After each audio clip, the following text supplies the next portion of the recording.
Welcome to Kolkata, the city of joy and city of culture. How does it feel to be here in Kolkata? Thank you very much. Namaskar to everybody.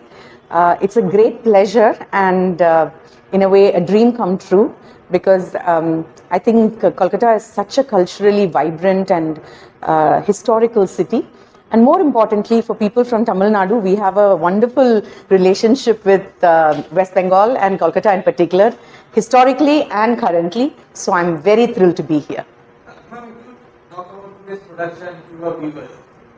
So the production that we've brought today is called When Stories Take Form. You see, the history of Bharatanatyam, which is more popularly called Bharatanatyam now, used to be called Sadir. Sadir was performed in the courts and the temples by hereditary dancing women. We call them Devadasis, but they call them with different names in different places. They had such a rich history and such a rich repertoire and compositions.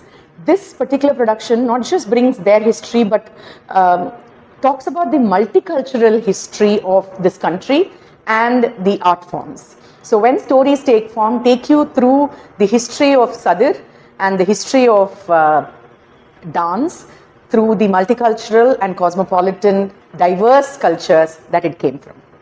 Ma'am, most of your works are based on Tamil epics. Is it a conscious decision by you? Not really. Being a Tamilian, and Tamil being one of the most literary languages, it was a natural choice. But I won't say most of my productions are Tamil. A lot are in Tamil. I've been in this field for the last 40 years, so a lot I do in Tamil. But because I work on multiculturalism and plural cultures, I do a lot of work on other languages, including languages like Persian, Azerbaijani, Turkish, of course, all Indian languages as well. And talking about when you look back at your journey, which has been the most memorable production for you? See, my lifetime's work I have put into a production called From the Attic. From the Attic was also born out of my doctoral research. But From the Attic, after touring the world, came back to India, and a part 2 of that became a new production called Rakti, which we premiered a year ago in Serendipity Arts Festival. So I think for me, From the Attic and all the works that come from that is the most important in my life. Ma'am, you are known for your expertise in early modern Deccan research. If you could enlighten our viewers about this. So early modern period is anywhere between the 16th century and the 19th century. As we all know, that was a time when within this country, there were so many different influences from the various cultures. People were coming. For example, we had the Habshis who came from places like Ethiopia. We had the West Asians. We had the Portuguese. We had the French, the Dutch, Danish. So many people. So what we today have inherited as Bharatanatyam and Carnatic music, Hindustani music, Kathak, all of these forms have a piece of all of these cultures. We have assimilated and we have given. So my work really looks at the early modern period as a cosmopolitan, multicultural period from where our history begins. If you could talk about this kind of dance festival, importance of this kind of dance festival. See, I think post-COVID, we are all looking to come back to our roots. And a festival like this, which is organized so beautifully, and I must say the GD Birla Auditorium here is spectacular. The facilities, the infrastructure, the way the technicians and everybody are working. So it's just a rejuvenation of the arts and a rejuvenation of ourselves.